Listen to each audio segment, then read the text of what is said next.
Disse apenas que eles não merecem seu tempo. Isso é uma escolha pessoal, tanto minha quanto sua. Quando Tucker fala de tirar alguém das plataformas, qualquer um pode convidar qualquer pessoa para qualquer palco a qualquer hora. Isto é a América. Se quiser perder tempo ouvindo os delírios conspiratórios de um lunático em ascensão como Tucker Carlson, pode fazê-lo. Isto é a América. Mas você também está desperdiçando tempo e ficando menos inteligente. Você está se tornando uma pessoa mais estúpida. Bem, o que tenho dito a todos os meus amigos judeus que, claro, estão muito preocupados com o antissemitismo, é que o antissemitismo é um sintoma de uma doença muito mais ampla. O antissemitismo não é a coisa que está causando todo o resto. O antissemitismo é um sintoma de algo muito pior que está acontecendo e que eu acho que realmente ameaça o país. E isso é que a esquerda basicamente defendeu que todas as instituições foram manipuladas por séculos e atualmente são montadas para prejudicar minorias, minorias sexuais e todos os demais. Portanto, a única solução é destruir essas instituições. A direita, em resposta, afirmou que jovens homens brancos cristãos foram vítimas do sistema. Sempre há um fundo de verdade nisso. Claro, houve discriminação histórica pela esquerda. Isso é verdade. E para a direita, é verdade que houve muita política que de fato foi feita para prejudicar jovens homens brancos cristãos, certo? Diversidade e inclusão sendo o principal exemplo. E isso agora foi transformado em uma teoria segundo a qual as instituições fundamentais do Ocidente estão corrompidas da mesma forma que a esquerda acredita. Então, a esquerda vai dizer que meritocracia é uma mentira e uma farsa perpetuada por uma elite para te prejudicar. Não existe meritocracia. É tudo apenas uma grande mentira corrupta que foi promovida para que a elite continue sendo elite. Você vai ver exatamente a mesma coisa sendo dita por Tucker Carlson. Certo, certo. E eu não acho que isso seja uma coincidência. As supostas vítimas mudam, mas a visão de mundo é a mesma. Então, sobre teorias da conspiração, o que eu já disse antes é que acho que as pessoas já me perguntaram antes em quais teorias da conspiração eu acredito. Eu não acredito em teorias da conspiração. Eu acredito em conspirações. Porque se há uma conspiração com evidências, ela deixa de ser uma teoria. E se há uma conspiração sem evidências, então é uma teoria da conspiração e você não deveria acreditar, porque não tem evidências. Mas a transição de o pouso na Lua foi falso e mentiram para você sobre isso, para os judeus controlam o sistema bancário, geralmente leva cerca de 0,5 segundos. Certo, certo. Isso vale para quase tudo. Um movimento anti-institucional afirma, às vezes as instituições mentem, outras vezes dizem a verdade. Nos casos em que estão mentindo para você, devemos ser capazes de apresentar evidências de que mentiram para você. E então, não devemos confiar nas pessoas que mentiram para você. Mas isso não é a instituição inteira. São pessoas dentro da instituição que mentiram para você. Não se deve simplesmente destruir todas as instituições. Esse é um ponto de vista nuançado. Isso é simplificado para eles mentiram para você. Um eles não especificado. Eles mentiram e continuam mentindo para você. Não confie no que dizem. Confie em mim, estou te vendendo testosterona e ouro, e também a ideia de que os judeus estão por trás dos mercados globais e manipulando eventos mundiais em nome de um pequeno estado no Oriente Médio, certo? Essa é a versão simplificada. Porque, uma vez que você acredita que eles estão mentindo pra você, então você fica suscetível a literalmente qualquer coisa. Não faz tanto tempo assim que o apoio a Israel era sólido e completamente bipartidário. Aconteceu há tempo suficiente para fazer parte das minhas lembranças da juventude e provavelmente além da memória da maioria das pessoas. No mesmo dia, em setembro de 1984, por exemplo, tanto o presidente Reagan quanto seu adversário democrata, Walter Mondale, falaram diante da organização judaica B'nai B'rith. Ronald, fui eu quem escreveu o discurso de Ronald Reagan, então lembro bem. Reagan, abre aspas, prometo apoio inabalável ao Estado de Israel, com o qual estaremos, fecha aspas, para sempre unidos. Walter Mondale, o apoio a Israel é, abre aspas, inegociável e fundamentado em, abre aspas, obrigação moral. Ambos os partidos estamos com vocês. Esses dias se foram, sim. Eles vão voltar algum dia? Acho improvável, pois a política de ressentimento que sustenta a nossa política é muito forte. Acredito que o sentimento anti-Israel e o antissemitismo resultam da mesma política que venho mencionando, crescente no Partido Republicano e dominante no Partido Democrata. Uma vez que você acredita que forças conspiratórias controlam a sua vida, que suas falhas pessoais são culpa dos sistemas, você tende a começar a olhar para quem é desproporcionalmente bem-sucedido e pensar que essas pessoas estão manipulando o sistema, certo?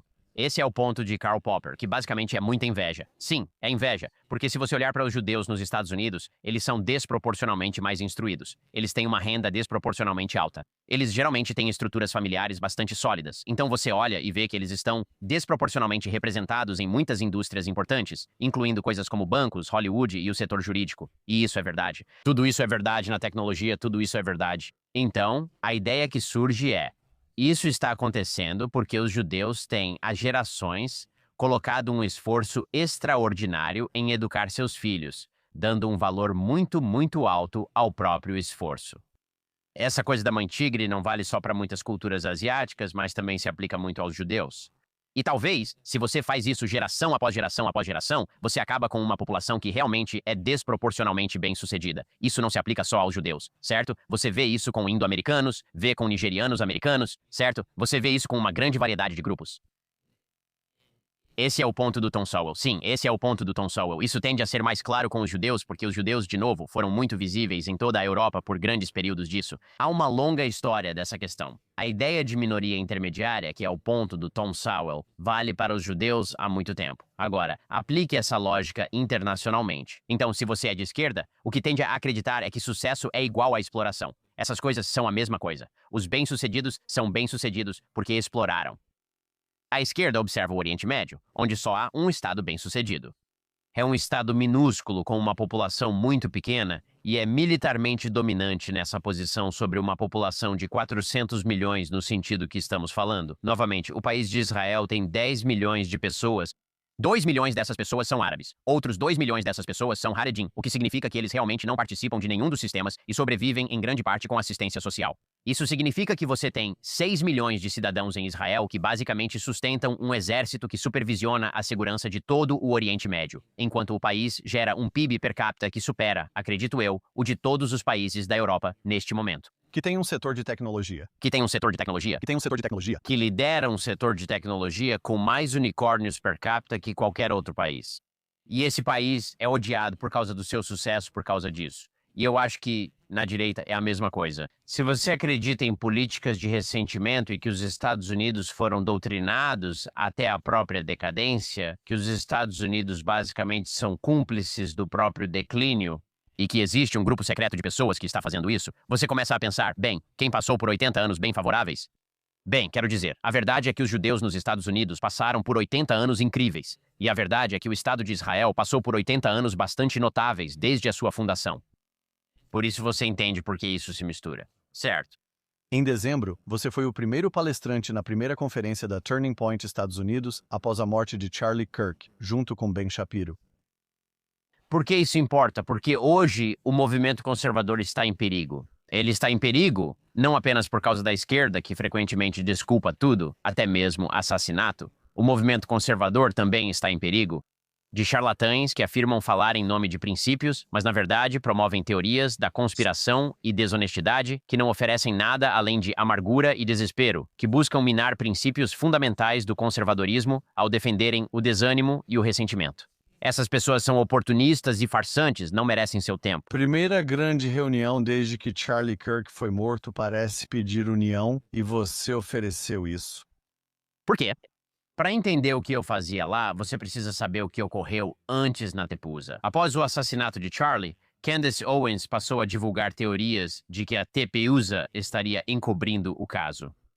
Alguma trama obscura, sombria e nefasta para derrubar Charlie, que, segundo ela, iria meio que se juntar ao grupo dela, o grupo anti-Israel, segundo ela, mas também por outros motivos. E isso pode ter incluído. Aliás, vale ressaltar, para mim, ouvir isso é pura loucura. Por que alguém ouviria? Mas ela tem um grande público. Ela tem um público enorme. E a resposta é porque existe um mercado para o conspiracionismo. É isso contra o que eu estou protestando. Eu citei o nome dela no discurso. Eu citei ela e Tucker Carlson. Sim, você citou. E eu disse que eles são conspiracionistas porque eles são. E você também citou Megyn Kelly. Você disse que Megyn Kelly é uma covarde porque Megyn Kelly é uma covarde. Tudo certo. Veja o que Megyn Kelly disse ao aparecer após você na mesma conferência. Não vou condenar as pessoas que Ben Shapiro exige que eu condene para entrar no clube imaginário dele. E aqui está o que Tucker disse mais tarde, na mesma conferência, ao ouvir pedidos para negar espaço a pessoas e condená-las em um evento do Charlie Kirk. Eu fiquei tipo, o quê? Esse era o objetivo da vida pública do Charlie Kirk, fim de citação. Como você responde? Isso não são argumentos. Eles não são nem de longe argumentos. Eles não são nem de longe argumentos, o que é meio que o ponto. E, ultimamente, o ataque contra mim tem sido dizer que o motivo pelo qual ataquei Tucker, Megyn e Steve Bannon, entre outros, que o motivo pelo qual citei essas pessoas e Candace foi por causa de Israel ou dos judeus. Uma coisa que você pode notar, se voltar e assistir todo aquele discurso da Tepusa, é que em nenhum momento do discurso eu menciono Israel ou os judeus, em nenhum momento. Só quem mencionou isso nesse contexto são os que estão revidando. O que você faz aqui? Está tentando definir uma janela de Overton para o movimento conservador. Correto. Na noite anterior também fiz isso. Discursei na Fundação Heritage criticando Tucker Carlson e afirmei que todo movimento sério precisa de fronteiras ideológicas. Não se trata de negar espaço a ninguém. Quando falo sobre despichelizar a cultura do cancelamento, é isso. Como Meghan diz, não vamos negar espaço às pessoas nem condená-las. Ninguém disse que você não pode convidar quem quiser. Só falei que eles não merecem seu tempo. Essa decisão é pessoal. Você ou eu podemos tomar. Quando Tucker diz, quando eu ouço pedidos para negar espaço, qualquer um pode convidar qualquer pessoa para qualquer palco a qualquer momento. Estamos nos Estados Unidos. Se você quiser perder tempo ouvindo os delírios conspiratórios de um lunático como Tucker Carlson, pode. Estamos nos Estados Unidos. Mas você também está perdendo seu tempo e está deixando seu cérebro mais burro? Você está se tornando uma pessoa mais estúpida? E você sente que está tendo algum progresso? Quero dizer, sinceramente, não me importo. Quero dizer no sentido de que estou dizendo algo verdadeiro. E dizer a verdade, independentemente de ganhar ou não, repercussão, já vale alguma coisa, certo? Mais uma pergunta. Mas sim, eu acho que está ganhando repercussão. Está ganhando repercussão. Está absolutamente ganhando repercussão. Há um motivo pelo qual aquele discurso basicamente causou o maior rebuliço na convenção. E, aliás, devo mencionar, todo o discurso foi em defesa de Aaron, Erika Kirk, que falou antes de mim. Eu não fui o primeiro a falar. Erika foi a primeira a falar. Me desculpe. Então Erika falou. Eu fiz aquele discurso. E agora vou dizer logo porque tanto faz. Eu desci do palco e a Erika me deu um abraço enorme porque ninguém desse grupo vai defendê-la contra mentiras básicas. Candace tem mentido sobre a Erika. Ela tem dito coisas horríveis sobre a Erika. E deixe-me explicar. Eu não conhecia a Erika. Eu nunca tinha conhecido a Erika. Antes daquela noite, eu nunca tinha conhecido a Erika Kirk pessoalmente. Isso não é verdade. Conheci Erika após Charlie ser baleado quando co-apresentei o programa dele no Daily Wire com Knowles e Walsh. Antes disso, nunca tive contato com Erika Kirk. Só a conheci após Charlie ter sido assassinado. Então isso não é sobre uma amizade antiga. Isso é porque está errado. Você não faz isso com as pessoas. E pessoas que estão dispostas a trair seus supostos amigos para conseguir alguns cliques são covardes. Essa foi a minha crítica a Megyn Kelly. Continua sendo a minha crítica a Megyn Kelly até hoje. Megyn ainda não condenou Candace Owens pelo que está fazendo. E Candace lançou uma série em várias partes chamada A Noiva de Charlie, que era sobre Erika Kirk e sua missão perversa de, tomar conta do Tepusa sendo cúmplice no assassinato do marido dela. Isso é covardia. Não conheço outra palavra para isso.